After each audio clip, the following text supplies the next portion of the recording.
Hey, welcome back to our channel.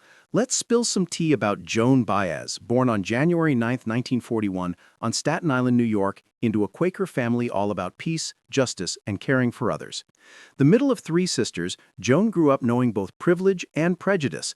Her dad, Albert Baez, a Mexican-born physicist, gave her a darker skin tone that made her stand out at school, but not in a good way. She faced mean taunts and bias that left deep scars.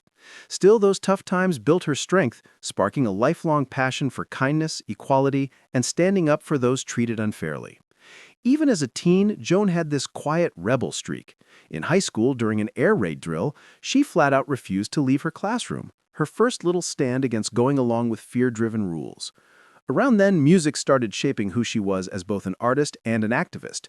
Her parents wanted her to hit the books, but Joan found freedom in music, grabbing a small ukulele and teaching herself rhythm and blues, figuring out how songs could say big truths better than words alone.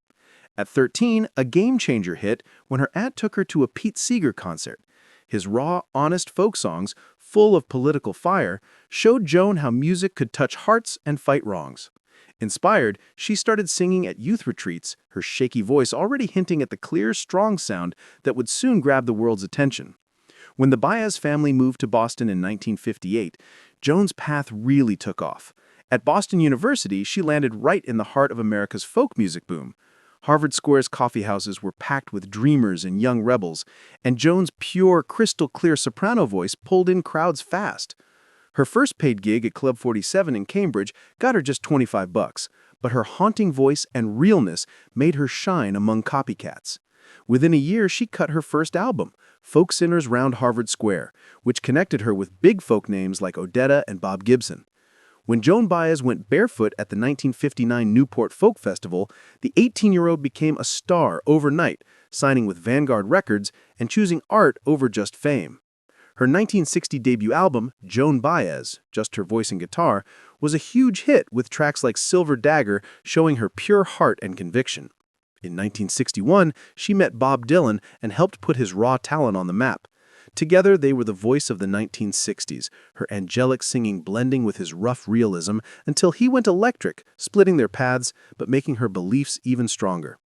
During the Vietnam War, Baez said no to war taxes, got locked up for peaceful protests, and used her concerts to push for peace.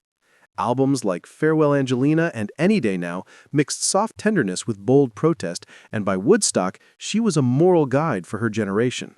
Her 1975 album, Diamonds and Rust, showed a wiser, deeper artist. Even as music trends shifted, her commitment to truth and justice never wavered.